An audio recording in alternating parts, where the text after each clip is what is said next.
नमस्कार, बहुत स्वागत है आपका। मैं हूं आपके साथ प्रेरणा मिश्रा। अग्नि परीक्षा में आज बात होगी उस वर्ग की जो किसी भी राज्य में सत्ता बनाने में एक अहम भूमिका निभाता है, और वो वर्ग है अनुसूचित जाति, यानी कि एससी वोट बैंक, जिसको साधने के लिए कई घोषणाएं की जाती हैं, कई तरह के दावे किए जाते हैं, लेकिन फिलहाल ये वर्ग किस पर मेहरबान रहेगा, ये एक बड़ा सवाल है। तो वहीं दूसरी ओर राजनीतिक पार्टियों के लिए भी इस वोट बैंक को साधना एक बड़ी अग्नि परीक्षा है।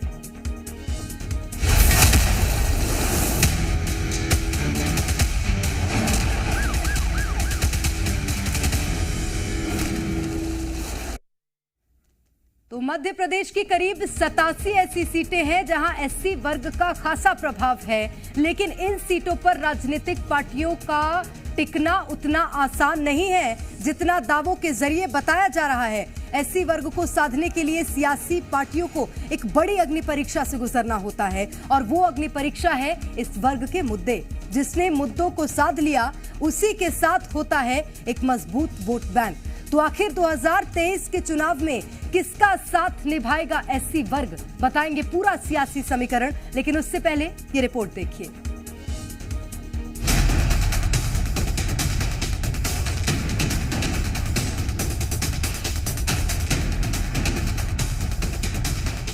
चुनाव से पहले मध्य प्रदेश में जातिगत समीकरण का गणित देखने को मिल रहा है, जहां इस समीकरण के साथ जनता के बीच दावे और वादे का दौर जारी है। तो वहीं दूसरी ओर टिकट बंटवारे में भी ये बखूबी देखने को मिला। किस सीट पर कौन उम्मीदवार उतारना है, उसका जनता पर क्या प्रभाव है, उसकी एक अलग वर्ग में क्या छवि है, अभी चीजों को तोल मोल कर राजनीतिक पार्टियां दांव लगाती हैं, और उसके बाद शुरू होता है सीटों पर कब्जा करने का दौर। लेकिन ये सब इतना आसान नहीं। बड़े बड़े दिग्गज इस जातिगत समीकरण में उलझ कर रह जाते हैं। चुनाव से पहले राजनीतिक पार्टियों ने कई वर्गों को साधा और अपना वोट बैंक मजबूत करने की कोशिश की।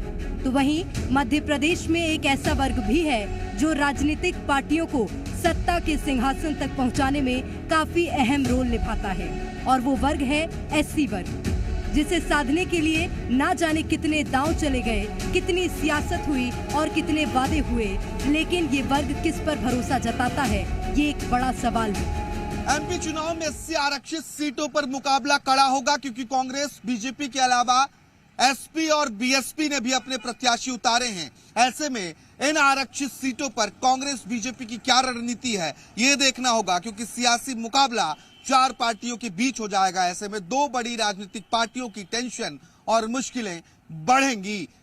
कांग्रेस और बीजेपी की रणनीति इन वोटर्स को साधने के लिए क्या होगी, ये देखना होगा।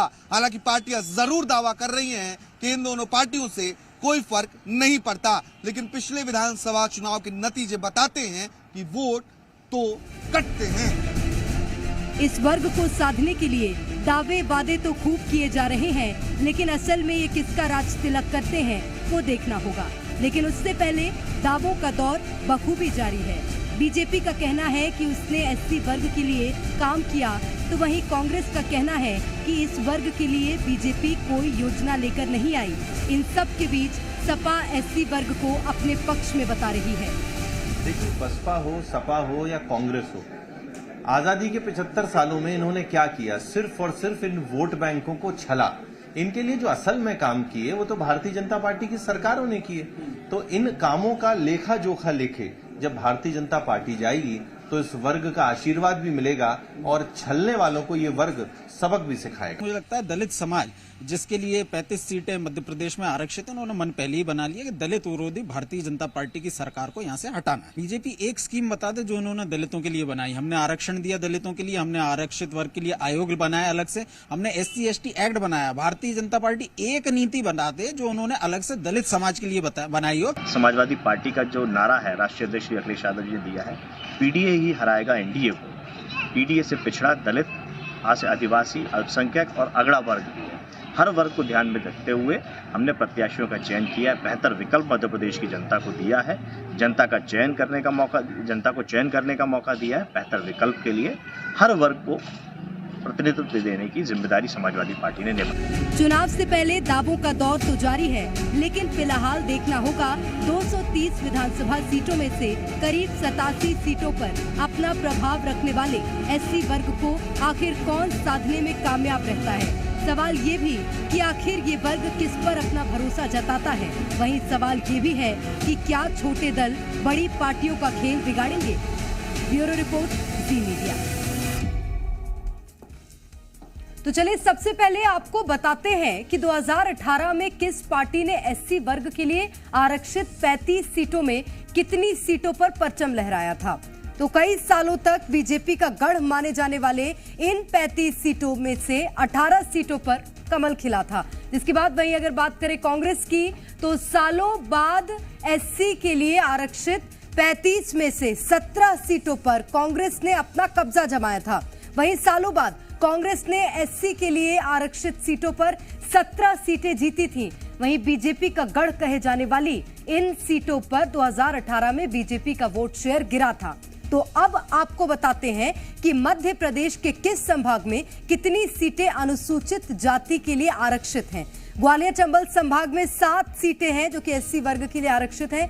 वहीं बुंदेलखंड में 6 सीटें अनुसूचित जाति के लिए आरक्षित रखी गई हैं। बात करें अगर विंध्य क्षेत्र की, तो यहाँ 3 सीटें और महाकौशल में भी 3 सीटें ऐसी हैं जो कि एससी वर्ग के लिए आरक्षित रखी गई हैं। मध्य भारत की अगर बात करें तो यहाँ 7 सीटें आरक्षित रखी गई हैं और मालवा निमाड़ संभाग में सबसे ज्यादा 9 सीटें अनुसूचित जाति के लिए आरक्षित हैं।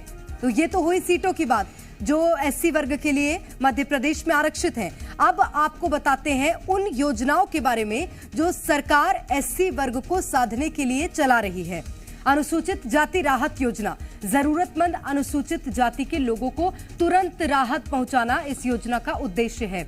अनुसूचित जाति स्वरोजगार योजना, इसके तहत स्वरोजगार के अवसरों के लिए सरकार 10,000 रुपए से लेकर 1 लाख रुपए तक की मदद करती है। संत रविदास स्वरोजगार योजना, इस योजना के तहत 1 लाख रुपए से लेकर 50 लाख रुपए तक के व्यवसायों के लिए 1 लाख रुपए से 25 लाख रुपए तक की मदद सरकार करती है। डॉक्टर भीमराव अंबेडकर मेधावी पुरस्कार योजना, इस योजना के तहत 10वीं और 12वीं में सर्वाधिक अंक प्राप्त करने वाले अनुसूचित जाति वर्ग के छात्रों का सरकार प्रोत्साहन राशि देती है, उनको प्रोत्साहित करती है।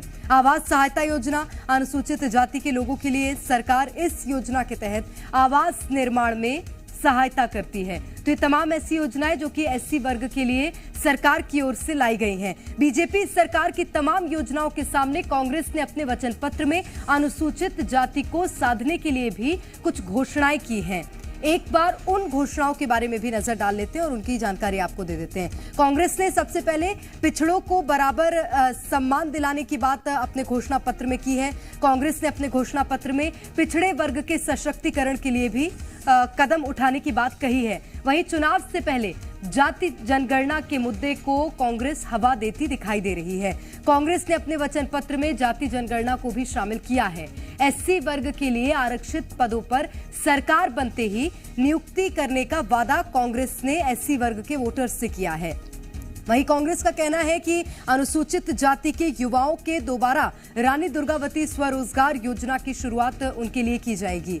तो ये तमाम ऐसी योजनाएं जो कि कांग्रेस पार्टी अब एससी वर्ग के लिए लाई है। और वहीं अगर बात करें सरकार एससी वर्ग को साधने के लिए तमाम योजनाएं चला रही है, तो विपक्ष ढेरों घोषणाएं कर रहा है। लेकिन इस बार चुनाव में एससी वर्ग को साधना इतना आसान भी नहीं है। प्रदेश में दलितों पर बढ़ता अत्याचार सरकार और विपक्ष दोनों के लिए चुनौती है। लेकिन सत्ता विरोधी लहर का सामना कर रही बीजेपी के लिए ये किसी अग्नि परीक्षा से कम नहीं है। तो चलिए एक बार उन घटनाओं के बारे में जान लेते हैं जो बीजेपी की मुश्किलों को बढ़ा सकता है। सागर में एक दलित युवक को कुछ युवकों ने निर्वस्त्र कर बुरी तरह लाठी डंडों से पीटा। शाजापुर में एक नाबालिग को कुछ दबंगों ने स्कूल जाने से रोका और धमकाया। दबंगों ने बच्ची के स्कूल जाने पर भी आपत्ति जताई थी। इंदौर से भी दलित परिवार पर हमले की खबर सामने आई थी, जिसमें पिता की मौत हो गई थी और एक ही परिवार के 11 लोग घायल हुए थे। वहीं उज्जैन में एक 12 साल की दलित मासूम के साथ दरिंदगी की गई, जिसके बाद से प्रदेश सरकार पर तमाम सवाल खड़े हो रहे हैं। प्रदेश के सागर जिले में एक दलित युवक की पीट कर हत्या कर दी जाती है और बाद में आरोपी की तस्वीर कैबिनेट मंत्री भूपेंद्र सिंह के साथ सोशल मीडिया पर वायरल होती है और ये घटनाएं भारतीय जनता पार्टी की मुश्किलें बढ़ा रही हैं। ज्यादा जानकारी लेंगे भोपाल से हमारे सहयोगी दिव्यांश शर्मा, सीधे इस वक्त जुड़ गए हैं। दिव्यांश, एससी वर्ग मध्य प्रदेश में एक बड़ा तबका और सरकार बनाने में बड़ा योगदान देता है, कितनी बड़ी चुनौती दोनों ही राजनीतिक दलों के लिए? प्रेरणा, दोनों ही पार्टियों के लिए बड़ी चुनौती है। आपने बखूबी आंकड़े बताए कि 2018 में कांग्रेस को फायदा मिला था, लेकिन 2023 में क्या तस्वीर होगी ये तो नतीजे बताएंगे, एससी एसटी वोटर्स बताएंगे। लेकिन मैं सबसे पहले ये बताना चाहूंगा कि क्या बसपा और सपा खेल बिगाड़ेंगे, प्रभाव डालेंगे, इसके क्या मायने हैं? कम से कम मध्य प्रदेश के विंध्य क्षेत्र की बात कर लेते हैं, हम बुंदेलखंड क्षेत्र की बात कर लेते हैं और ग्वालियर चंबल क्षेत्र की बात कर लेते हैं। यहां पर 3 दर्जन सीटें ऐसी हैं जहां पर बीएसपी और समाजवादी पार्टी कुछ हद तक प्रभाव डालती है। बीएसपी का तो लगता है जैसे कि इस बार नारा है, जिसे ना मिले सहारा उसके साथ बसपा है, क्योंकि कांग्रेस और बीजेपी के बीच ही 230 सीटों पर मुख्यतः मुकाबला है। लेकिन कई ऐसे उम्मीदवार दावेदार हैं जिन्हें टिकट नहीं मिली, उन्होंने बीएसपी का दामन थाम लिया। अब बात आती है एससी एसटी वोटर्स की। 2 फैक्टर्स रहेंगे। अगर हम बीजेपी की बात करते हैं तो ये समझने के लिए हमें सीधी पेशाब कांड याद करना होगा कि आपने उस जीते हुए विधायक का टिकट काट दिया, जिसको लेकर तमाम तरह से उसके जो समर्थक सड़कों पर आ गए थे, उन्होंने निर्दलीय लड़ने का ऐलान कर दिया, खूब हो हल्ला हुआ था, लेकिन पार्टी ने टिकट काटने से वो पीछे नहीं हटी। अब बात कर लेते हैं कांग्रेस के दाव की। राहुल गांधी ने जिस तरह से जातीय जनगणना का वादा किया है, क्या ये वादा अहम भूमिका निभाएगा? क्या ये कांग्रेस के पक्ष में हवा बनाएगा? ये भी देखना बेहद दिलचस्प होगा।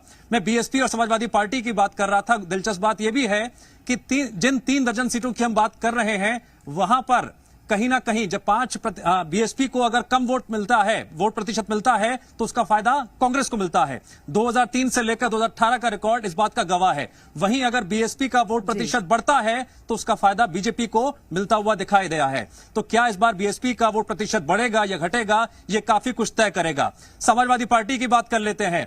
दिल्ली में कांग्रेस और समाजवादी पार्टी एक साथ खड़े नजर आए इंडिया गठबंधन के लिहाज से, लेकिन जब दिल्ली से भोपाल और मध्य प्रदेश की दूरी तय होती है, अखिलेश यादव और कमलनाथ के बयान एक दूसरे के खिलाफ नजर आते हैं, बतौर विरोधी नजर आते हैं। भले ही बाद में डैमेज कंट्रोल करने की कोशिश की गई, लेकिन तब तक अखिलेश यादव का ईगो हर्ट हो चुका था और उन्होंने अपने जो उम्मीदवार हैं मैदान में उतारने शुरू कर दिए थे।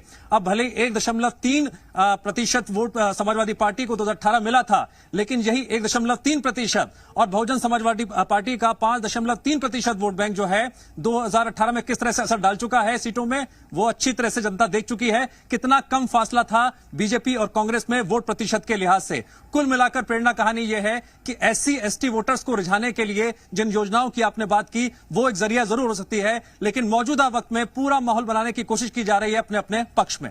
निश्चित रूप से। और 2 फैक्टर जो आपने बताए, बसपा और सपा के, दिव्यांश, इनका जो प्रभाव है वो बिजावर में, क्योंकि सपा का विधायक ही माना जा सकता है कि उसके आसपास के तमाम क्षेत्र ऐसे हैं जहां पर सपा का प्रभाव पड़ता हुआ नजर आता है। और 2 विधायक मध्य प्रदेश में बसपा के हैं और ग्वालियर चंबल में उसका प्रभाव देखने को मिलता है। हालांकि दमोह से है रामबाई जो कि बसपा की विधायक हैं, और ग्वालियर चंबल में भी एक विधायक ऐसा जो कि बहुजन समाज पार्टी से आता है।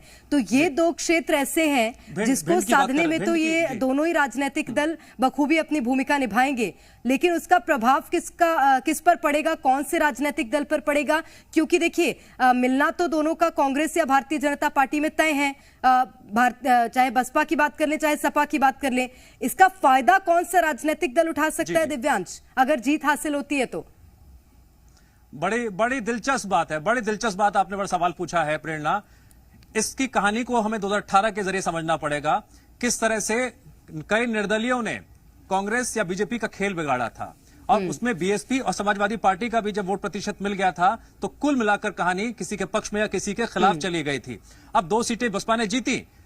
रमाबाई जो है बीएसपी के जीती हुई विधायक हैं, लेकिन इस बार तस्वीर क्या बदल सकती है? मैं फिर कह रहा हूं, बीएसपी का वोट प्रतिशत बहुत कुछ तस्वीर तय करेगा। आंकड़े इस बात की तस्दीक कर रहे हैं। मैंने पहले भी दोहराया था कि बीएसपी का जब वोट प्रतिशत बढ़ता है बीजेपी को फायदा हुआ है, लेकिन जैसे बीएसपी का वोट प्रतिशत घटा है उसका सीधा फायदा कांग्रेस को हुआ है। बीएसपी ने उन चुनिंदा लोगों को शरण दी है जिन्हें बीजेपी और कांग्रेस से सहारा नहीं मिला है। अब यह सहारा बीएसपी ने तो दे दिया, लेकिन बीजेपी और कांग्रेस को यह नुकसान किस तरह से पहुंचाएगा, इसमें सिर्फ बीएसपी और समाजवादी पार्टी नहीं बल्कि निर्दलीय प्रत्याशी भी कहीं ना कहीं कह सकते हैं कि मिर्ची का काम करेंगे। मिर्ची किसको ज्यादा लगेगी, क्योंकि अखिलेश यादव तो मिर्ची बाबा से मिल भी चुके हैं, शुभकामनाएं दे चुके हैं, आशीर्वाद ले चुके हैं। इसके क्या मायने हैं यह भी समझना बड़ा दिलचस्प होगा। निश्चित रूप से उनका तो मिलान भी समाजवादी पार्टी की ओर से देखा जा रहा है दिव्यांश। लेकिन अगर एससी वोटर्स की बात करें, ये इस बार कितनी बड़ी भूमिका निभा सकते हैं, क्योंकि मध्य प्रदेश में मुख्य रूप से दो वर्ग ऐसे हैं जिसको साधना राजनीतिक दलों के लिए महत्वपूर्ण होता है। एक है अनुसूचित जाति और एक है अनुसूचित जनजाति। एसटी वर्ग की हम पहले भी बात कर चुके हैं। एसटी वर्ग को लेकर तमाम राजनीतिक दल अपनी अपनी योजनाओं का लाभ भी दे रहे हैं। एससी वर्ग कितना बड़ा भूमिका निभाएगा और कैसा वोट बैंक इस बार एससी वर्ग का देखने को मिलेगा राजनीतिक दलों के लिए? सरकार कर रही है अपनी योजनाओं का गुणगान। कांग्रेस कह रही है कि छलावा किया गया है एससी एसटी वोटर्स के साथ, तमाम तरह के वादे किए गए, पैसा ऐड का जिक्र किया जाता है, लेकिन उसमें भी कांग्रेस खामियां गिना देती है। सबसे बड़ा दाव क्या कांग्रेस ने, राहुल गांधी ने जातीय जनगणना का वादा करके किया है, और जातीय जनगणना का प्रभाव आदिवासियों पर, एससी एसटी वोटर्स पर कितना डालता है, यह भी देखना बेहद दिलचस्प होगा। तमाम अटकलों और आकलन के बाद प्रेरणा यही कहा जा सकता है कि बीएसपी, समाजवादी पार्टी और निर्दलीय जब वोट बटेंगे तो बीजेपी को फायदा पहुंचाएंगे, कांग्रेस को फायदा पहुंचाएंगे। क्या सरकार की योजनाएं काम करेंगी, या फिर जो तमाम घटनाएं रही हैं आदिवासियों के खिलाफ रही हैं, दलितों के खिलाफ रही हैं, वो उसके खिलाफ जाएंगी? ये फैक्टर्स जरूर डेफिनेटली चुनाव में काम करेंगे और किसी के पक्ष में किसी के खिलाफ जाएंगे। ये तय है 2023 में। मुश्किलें किसकी टेंशन बढ़ाते हैं देखना होगा, क्योंकि निर्दलीय 4 विधायक हैं, बसपा के 2, सपा के 1 विधायक मध्य प्रदेश में भी हैं, और वो कैसे समीकरण बनाते हुए नजर आएंगे, जैसे कि आप भी बोल रहे हैं दिव्यांश, ये जरूर देखना होगा। बहुत शुक्रिया आपका तमाम जानकारी के लिए।